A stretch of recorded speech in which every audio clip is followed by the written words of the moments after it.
ദിലീപേട്ടനുണ്ട്, ജോണിച്ചേട്ടനുണ്ട്, എല്ലാവരും കണ്ടപ്പം വന്ന് ഇവിടെ ചെന്ന് എന്നെ സെലക്ട് ചെയ്ത് മുടിയൊന്ന് വെട്ടിക്കൊണ്ടുവരാമെന്ന് ചോദിച്ചു. മുടി വെട്ടിക്കൊണ്ടുവന്നു.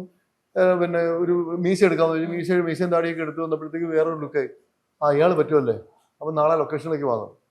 ലൊക്കേഷനിലേക്ക് വന്നപ്പോഴത്തേക്കും സിനിമയിലെന്ന് വെച്ചാൽ നമ്മുടെ ഒരു ക്യാരക്ടർ ഫിക്സ് ചെയ്ത് കഴിഞ്ഞാൽ ഒരു നെഗറ്റീവ് ഇവിടെ ഉണ്ടാവും. ആരാലും ഒരു നെഗറ്റീവ് ഉണ്ടാവും. അത് ആരെന്ന് പറയാം, ഇയാൾ ശരിയാവോ, അതെപ്പോഴും ഇയാൾ ശരിയാവോ. കാര്യം എന്ന് പറഞ്ഞാൽ ഇത്രയും പേര് ദിലീപേട്ടനും ജോണിച്ചേട്ടനും എല്ലാവരും സെലക്ട് ചെയ്ത് കഴിഞ്ഞിട്ടും ഏതോ ഒരാൾ പറഞ്ഞു നമുക്ക് മറ്റേയാളാണ് കുറച്ചുകൂടെ നല്ലതാണ് കേട്ടോ. അപ്പൊ ഞാൻ രാവിലെ തൊട്ട് വൈകുന്നേരം വരെ ഈ നിന്ന് ടെൻഷൻ. കാരണം ഞാൻ പോകുന്നില്ല, കാരണം എന്നോട് പൊക്കോളാൻ അവര് മൈൻഡ് ചെയ്യുന്നില്ല, ആരും അങ്ങോട്ടും ഇങ്ങോട്ടും പോകുന്നുണ്ട്. ഞാൻ വൈകുന്നേരം വരെ നിന്നു. അവസാനം ജോണിച്ചേട്ടൻ ചെന്നിട്ട് ദിലീപേട്ടനോട് സംസാരിച്ചിട്ട് നാളെ ഷൂട്ട് കേട്ടോ എന്ന് പറഞ്ഞപ്പോഴാണ് ഒരു സമാധാനം ഉണ്ടായത്.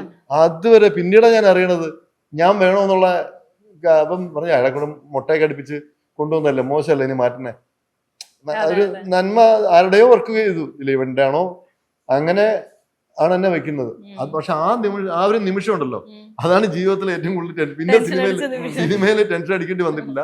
പിന്നെ എന്നെ ഏതോ ഒരു ശക്തി ഇങ്ങനെ നടത്തിക്കൊണ്ട് പോകണം, ഇവിടം വരെ എടുത്തുന്ന അതിനിടെ അസുഖം വന്നു. നമ്മളെ ബാധിക്കുന്ന വിഷയമല്ല അത്.